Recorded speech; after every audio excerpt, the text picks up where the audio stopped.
If you're in the market for a cell phone that has an old school feel and is tough as it is simple, you're going to want to check out the Cat S22 Flip. Cat is in caterpillar. Matt Miller, you're here for us for ZDNet. You've been testing this device out. Tell us a little bit about it, and then we'll get into some specifics. Sure. So cat as in caterpillar. That's the box for this phone. And here's the phone. And as you said, right now it just kind of looks like a old school flip phone. Open it up and there we go. We've got some big buttons there. And there's actually a little display as well. So this is available now at T-Mobile, $234, pretty reasonable. It's, as you can see, it's not the smallest phone out there, but it is built to take a beating, right? It's a mil spec 810H, IP68. It was drop tested on steel at 6 feet. Vibration, sand, mist, whatever, resistant to everything. And it feels like it, right? It's 7.9 ounces. So it's about a half a pound. It's not super light. But as you can see, it fits in my hand very nicely, has a good solid feel to it. But it's really designed, for people to get out and get work done that don't want a smartphone. And the funny thing is, it has Android 11 Go. So on the outside, there's a little display. So if a call comes in, you'll see the caller ID pop up and things, and then you can open it up and you can take your call. Dialing is easy with this. There's no buttons on the display. They're right here, the typical Android buttons.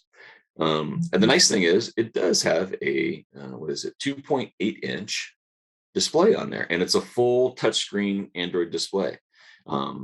Now it's Android Go, so it doesn't have every Android app that you can run on there, but it has all the basics, right? Google Maps and Gmail, and you can install other apps from the App Store and everything else like that. So it can function as a pretty basic smartphone if you want, but most people will probably just use it as a communication device and something they can take anywhere, right?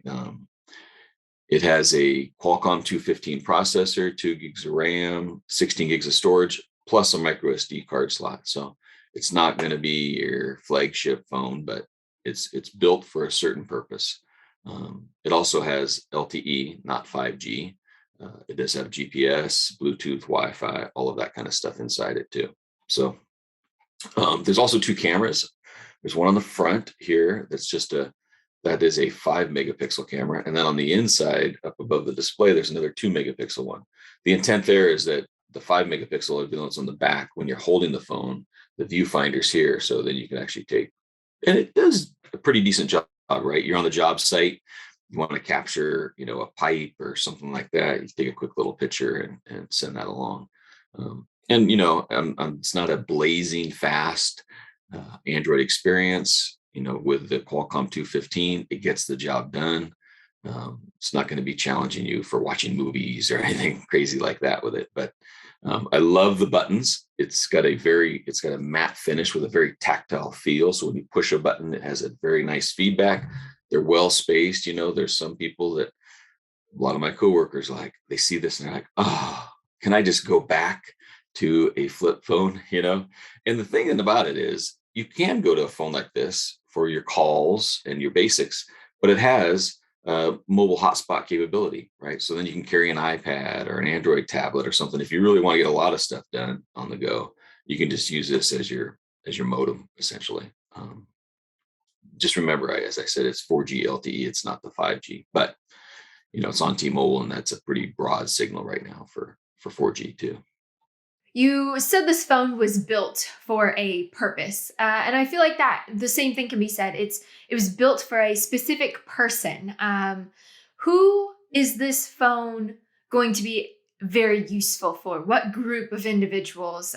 Is there a certain skill set? Yeah, I see this really as somebody that's out and about, a field worker, a construction worker, a farmer, people that are out and about. Them on the bottom here is a pretty loud speaker. So when you take calls out in the field, it's very loud, right? So you can just hands-free, put it down, take a call. One thing that's very interesting about this phone is it has a hazardous area classification. I'm in my day job, I'm a naval architect. I go out on ship checks quite a bit. Some of these ships that I go on, particularly some of these oil barges and things, they have areas of the barge where you can't take any electronics or anything that has something that could cause a spark, right? So it's a hazardous area you have to avoid with spark devices. I could take this phone. So, this phone is rated for those because of the protections that it has in place and stuff. So it's pretty unique in that regard. I don't know of any other phone I've ever tested that has that capability. But these cat phones are definitely designed for people to get work done wherever, right? And my dad was a logger. He could use a phone like this because he could climb up the tree, and if it happened to fall, it would probably survive, right? If it's going to land in the woods or something like that, it's probably going to survive. I mean, this thing, I've dropped it a few times just messing around with it. And over Halloween, I was handing it to some people and throwing it at them. They're like, no. I'm like, it'll be fine. So it can take a beating. And, in today's world where we're wiping things down all the time and stuff like that, this actually has ratings for like to withstand bleach and stuff. So even if you want to totally disinfect it or something, the phone can take it. So it's if you want a phone that you don't ever have to worry about, maybe it's even a second phone. This is a pretty good option. My grandma's 98 years old, somebody that's elderly too, right? These buttons are big. I mean, it's very simple to open up, push, a speed dial, for example. They can just push and hold one and call us up if they have a problem or something. You don't have to relearn a whole new phone. All right, Matt. I'm a big fan of flip phones. So thank you so much for showing us this and testing it out. As always, we have this linked right below. You can see the product for yourself, or we have Matt's written review below as well if you want to see those specs written out for you. Thank you so much for watching. Be sure to like this video, subscribe to our YouTube channel, and stick with ZDNet for all things tech.